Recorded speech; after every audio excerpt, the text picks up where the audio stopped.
It's another episode of the 10 Count here on WAVY Plus. We have a full house here today, and we're going to tell you why. First off, I am your host, Jeff Snyder, and we also have John Eldridge, the co-host. Hey.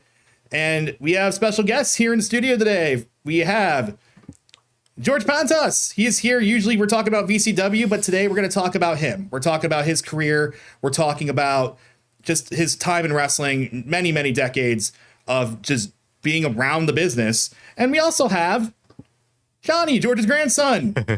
Hey, Johnny. Hi. So I have a couple questions for you to start. All right. I'm going to ask you, who is your favorite wrestler? Ric Flair. Woo. That's a good one. Mm-hmm. Yeah, that's awesome. And I just wanted to ask about your papa. Papu, excuse me. Yes, I'm not fluent in Greek. But I just want to ask, how cool is it that he gets to be around all these wrestlers and all these cool people? Mm-hmm. Yeah? Is it very cool? Mm-hmm. Yeah? That's awesome. And you get to meet some of them, right? Uh-huh. Yeah. Is there any favorite that you've met? Greek God. Papa Don. Papa Don. Oh, yeah. From VCW. I like him too. All right. Well, Johnny, I understand you want to kind of do this one day. So why don't you come around here and you can see what I do. Okay. And just kind of stand right off camera over here. Uh-huh. All right. Well, the three of us get talking. Thank you, Johnny. Thank you, Johnny. Thanks, Johnny. All right. Well, George, hi. Hi. Glad to have you back. Thank you. So, where do I start with you, man? Years and years. Well, let's start from the beginning. When did you get into wrestling and how did you get into the business? Great question. And I was born in Greece, came over when I was 10, didn't speak a word of English, fell in love with wrestling because I found it on WAVY. Yeah? On WAVY. Oh, I wasn't even planning to say that. Found it on WAVY TV 10. It would come on Saturdays at 5 p.m. And I didn't understand a word they were saying, but I loved the action in the ring. And then when I started asking my Greek friends, they said how they come every second Thursday at the Norfolk Scope. And I was hooked. And once I was old enough to drive, as long as I had my good grades, I was able to go. So that was the beginning of my love affair with wrestling. And then as far as how I got involved, again, I'm giving the short answer. I would go to the matches, and I ran into one of my friends from the Greek church, Tony Anthony, who was the sports editor for the Daily Press, and Joe Murnick, the promoter, happened to be at that particular show, and the two were friends because he would promote wrestling in the newspaper. And Tony, at this point, I'm like 13, 14, and Tony asked Mr. Murnick to take care of me, and Mr. Murnick, a man of his word, took excellent care of me to the point that, gentlemen, we're talking 1970s. And when kayfabe was kayfabe, to our audience, well, you're wrestling fans, so you know the term, but everything was secret. And even though that was true, I was allowed with my Super 8 camera, actually a regular 8, and then I started with a regular 8 silent, and then when I could afford it, I got Super 8 silent, and then I really graduated to big time and got the Super 8 sound. And I was allowed to sit literally by the ring apron. And because of that, I was able to film highlights of the matches and did an excellent job. And years later, fast forward the story, I was able to sell some of that footage to WWE. And fans out there, any documentary, any biography, A&E, any specials, Jeff and John, that you see about professional wrestling, and it involves wrestlers from our area, the Roddy Pipers, the Ric Flairs, the Johnny Said, and others. Iron Sheik wrestled here.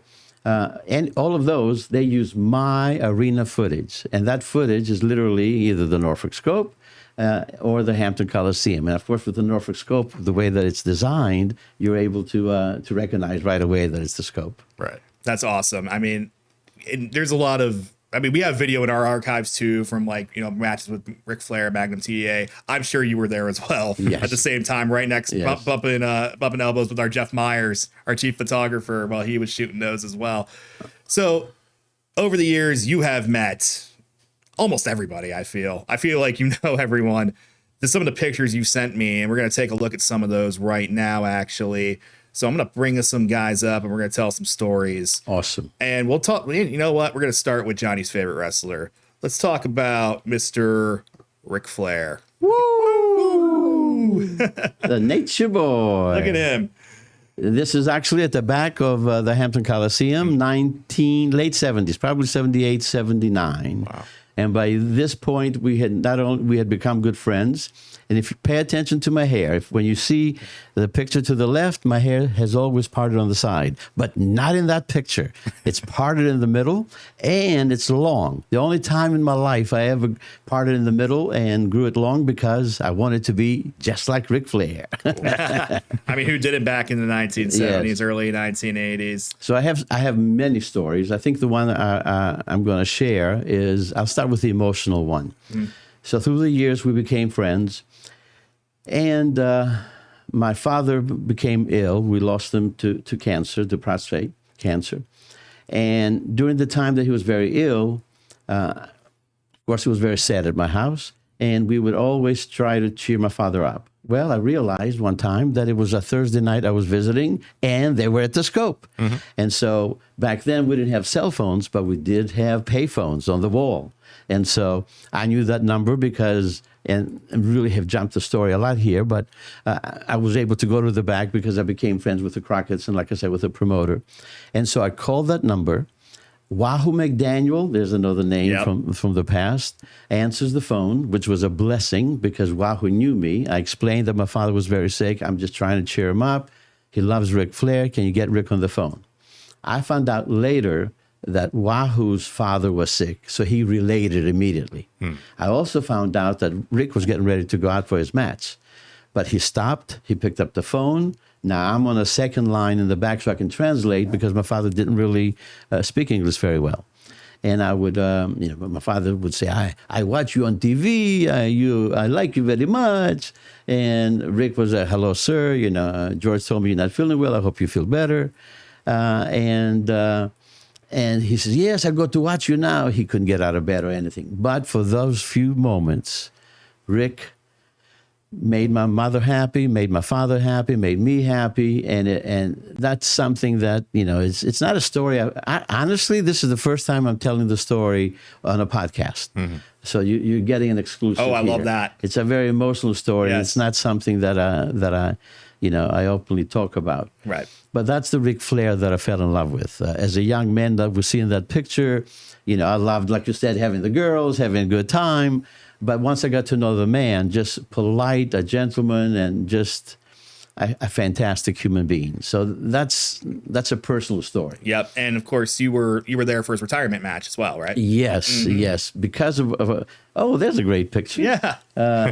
Because of our friendship, I was able to go there. It was during StarCast number 5 over in Tennessee. Yes. And this was actually taken right before they did the roast of Ric Flair, and that was raunchy. Well, it's Ric Flair. And I was able to help not only bring in some of the legends like Jimmy Valiant and a couple of other wrestlers that I was arranged to have there. The other great thing was that my Super 8 footage that we talked about, that I don't know if you guys remember, but prior to the pay-per-view, to promote it, they did little mini biographies or documentaries, 10, 12 minutes long, showing him preparing for the match with Jay Lethal and all that stuff. And so they would show footage, and it was my footage of Rick wrestling Wahoo McDaniel or other wrestlers. So I helped in that way. There's other things, but I was blessed to be there. And it was, they talk about Memphis Heat. And when Jeff Jarrett came out, really Jeff was more like the Ric Flair of old back then. And it was just an amazing experience to be there. And so I was very blessed. And it was also there that if you want to put actually, don't put that picture yet. Since we're here, I'd like to share with you guys the story of the Undertaker and Paul Bearer. Sure. Is that something we can get into? Just make sure your mic's right on next to your mouth. Sorry. Yeah, you're okay. You're okay. Yeah. Okay. So Needed to take care of something. I went to gorilla position, which, as we all know, fans, if you don't know, that's where the curtain, literally, the wrestlers are waiting to go out. I took care of what I needed to take care of. I go to leave, and there's the Undertaker. Well, I couldn't believe it. Because something happened with me and Paul Bearer, idea, concept, years before in the 90s. And I knew if I ever had a chance to tell Mark the story, this was it. I had my suit and tie on. I had my proper credentials. So here we go. And so if we remember, there he is right there. Mm-hmm. Okay? So if you guys remember, back in the 90s, yes, they introduced Kane. Okay?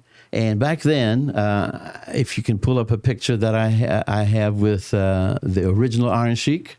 Oh, yes. Yes. Okay, let's pull that up because that's important to the story. That is my favorite picture of you, actually. Thank you. Mm-hmm. So when you see this picture, fans, you will see that there we are. That's there. Look at those dueling mustaches right there.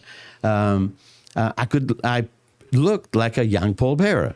Now here I'm skinnier. This was 1982, actually. This was in the back of the TBS studio. Gordon Soley and all of them. Oh yeah. Yes. And so. And we're waiting for for the Sheik to cut some promos. So but fans would literally stop me at the mall and they would say, "You're Paul Bearer," and I would be honest and say, "No, I'm George Pantas," to the point that they thought I was Paul Bearer and just being a bad guy and not wanting to do autographs and take pictures. Honest to goodness, there are fans out there. They have a picture of me signed as Paul Bearer. And they think that it's the real one. But it wasn't. It's me, George Pantas. It was the only way I could get him off my back. But I gave him an idea. So here's another name, J.J. Dillon. Yes. Okay, J.J. Dillon, Four Horsemen, another Ric Flair reference. Woo! And so at that time in the 90s, J.J. Dillon was in charge of talent relations over the WWF. He hired and he fired the talent. And so I decided, and JJ and I are very, very good friends to this day and back then as well. And so I called up JJ and I said, "This is what's happening, being recognized. I have an idea. My idea is that I'm the real Paul Bearer. The other guy is my evil brother. He locked me up in an insane asylum." And if you remember the storyline, yes, Kane was in an insane asylum, right? And so Kane found me in the basement in the insane asylum, gets me out. I managed Kane against Undertaker and the other Paul Bearer. We take it around the loop, and then at the next WrestleMania, I turn on Kane. Well, JJ thought it was an amazing idea. Loved it. Took it to Vince. Key word here, Vince McMahon. Vince liked it and thought it had potential, but as they say in life, timing is everything. And that was the time when they were going through the steroid trial. And Vince was fighting for his life. He wanted to make sure that he didn't lose the company or himself in jail. And so not only were they not hiring, not only were they letting people go, but if you agreed to stay, you had to agree to a massive cut in your salary. Right. And so needless to say, the timing was not there for me. And I was fine with that. Johnny's mommy, Connie, was a little baby then. I have another beautiful daughter, Allie. They're both very young. And honestly, if we can get a little religious here, I took it as a sign from God that, George, this is not the plan I have for you, but hang in there. I've got all the connections for you. And so I left it alone. And I didn't really tell this story because who's going to believe something like that? But when I saw Mark right there, the Undertaker, I'm like, this is my one and only chance. And so I said, "Mark, you're not going to believe what I'm going to say. I just wish there was a Bible here so I could put my hand on it because I would need you to know that what I'm going to tell you is the truth. Can I have 2 minutes of your time?" And, okay. And then I told him everything I just told you guys. And I showed him that picture of me and Iron Sheik because I knew the fact of where it was taken, it would hook him. And then the fact that he looks at it, he goes, "Oh my God, you do look like Paul." And so at that point, I knew he believed me. So if nobody else believed me, I didn't care. He believed me. And then the icing on the cake is that picture that you had. I said, "Do you mind if we take a picture together?" And his answer was, "Are you kidding? I want to take a picture with you." Grabs my phone, and that's a selfie that Mark, the Undertaker, took of the two of us. It was like, pinch me, this isn't happening. So the George the fan, it was just a dream come true. Hey, maybe you can get on the Undertaker's podcast. You know, he has one now. Yes, wouldn't that be something?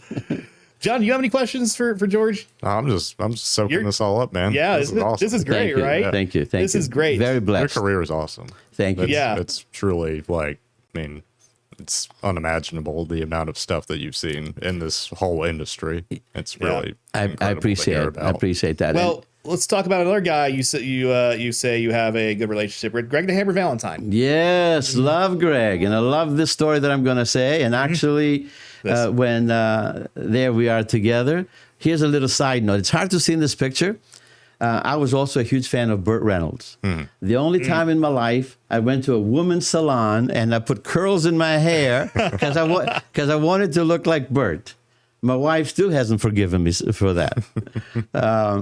But here's the story with Greg. So Greg and I became very, very good friends. He loved everything Greek, and actually was scheduled to come over to my mother's house in Hampton. This picture was taken at the Hampton Coliseum to have some Greek food. But that's when he signed with WWF back then, and so that was the end, I thought. Okay. Meanwhile, I met this beautiful young lady named Joanne. I fell in love with her. The problem was she lived up in New York. And God bless United Airlines back then that I would travel to go and see her. And so I would visit her at her work, and I would talk about wrestling, and of course nobody would believe the stories. Right. Okay.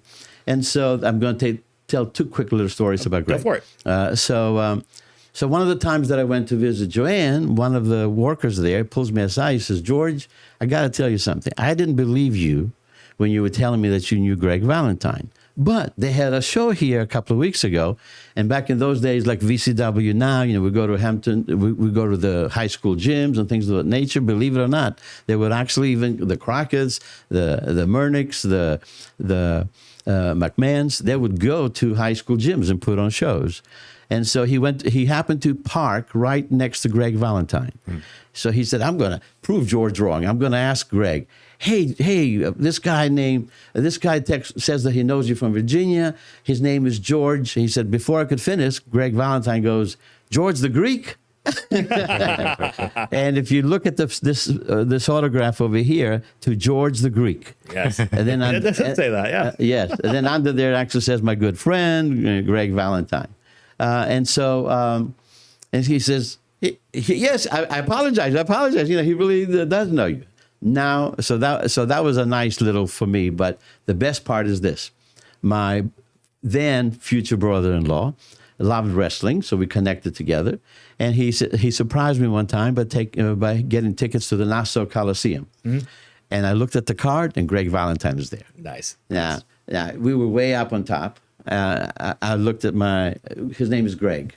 So I looked at Greg and I said, Greg, watch me. I'm going to go down there and I'm going to ask them to bring Greg Valentine out so I can say a quick hello.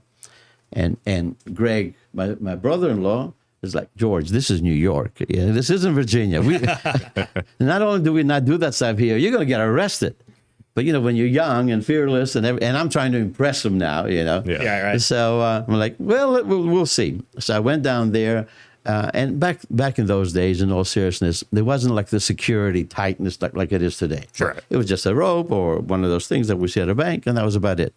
So I got to one of the ushers. I explained that Greg and I are good friends. I came all the way from Virginia just to see him. Not true, of course, but and so he says, okay, well, let me go tell him. And so sure enough, he tells him, and then Greg Valentine comes out. I, of course, go like this. And we talked briefly, I explained why I was there. Thank you. And then I went back, and Greg, the brother-in-law, is like, George, I would have never in a million years believed. You're all right with me. You can marry my sister-in-law.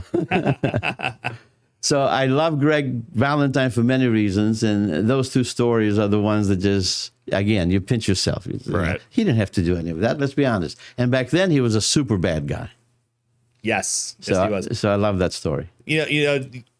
So if I'm recalling this correctly, Greg's father, Johnny, was a longtime wrestler, and him and Ric Flair were actually in a plane crash together. The father, yes. Yeah, yes. And it paralyzed him. Yes, it did. Yeah. Yes. Yeah, that's just fascinating. I've always thought that was a fascinating connection. Incredible. Yeah, and that's how long Ric Flair's been wrestling. And then, of course, Rick survived it to go on and have that illustrious career that he has. He did. And honestly, because you mentioned Johnny Valentine, that's what initially got me excited about Ric Flair and Greg, because the father, although at that time they were promoting him as his brother, his older brother. Oh, okay. Yes. Okay. That look at these young lions, how can you not enjoy them and love them? Da, da, da. I'm like, he's right. And then after that, I got to know them and talk to them. And that's another quick little story that I want to share. I was smart enough to figure out, only because the Anderson brothers. I don't know if you're familiar with Gene and Ole Anderson. Ole Anderson was the original Rock, not Dwayne "The Rock" Johnson. No disrespect to The Rock, because I'm a huge fan of his as well.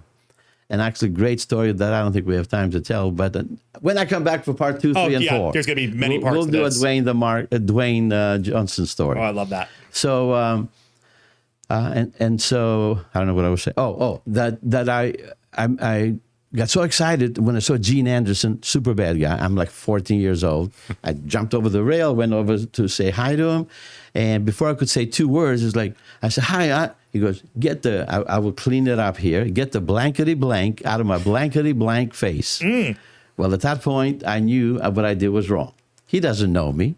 But if he sees me talking to a Mr. Murnick, to a Ric Flair, to a Greg Valentine, and that's how I worked it back then as a fan. Right. That I would, if I wanted to meet Johnny Valentine, I would make sure that he saw me talking to Greg first, and then the friendship is friendship. And the other cool thing, real quick for the fans, is in reality, the bad guys were the good guys, and the good guys were the bad guys, for a guy anyway, because all the girls wanted to be around the good guys. So if I'm trying to just get in there as a fan to say hello, forget about it.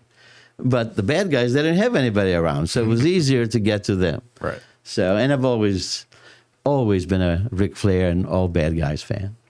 All right. Well, we have a couple minutes left. Okay. So let's talk about VCW real quick. I know you guys have some shows coming up, or have done some shows recently. Yes, we just literally had one this Saturday, that a couple of days ago that passed, up in Fredericksburg, Virginia, where I have relatives, actually. It was an amazing show. We did this one at a bar. So this is our first venture into that environment. And it was, thank God, very, very successful. But of course, you had to be like 21 and over in order to go there. And they already want us to come back. And then the next one is November 15th over in Alexandria. And then for the Hampton Roads area, we are back at our home, the Norfolk Masonic Temple. And we are there on December the 6th with an exciting card. So fans, check us out on Virginia Championship Wrestling on Facebook, Virginia Championship Wrestling on YouTube, VCW. What is our website? VCWProWrestling.com, where you can get all the information, tickets, surprises, and everything else. Check us out. Awesome. VCW is a great product, guys. Great local wrestlers, independent wrestlers, stuff you're not going to see anywhere else. You're not going to see it on TV. You're not going to see it on AEW or WWE. This is their own thing. And a lot of these guys and gals end up getting signed by these bigger companies. So, and also you told me that someone went to their first VCW show because they watched a 10 count. That was so cool.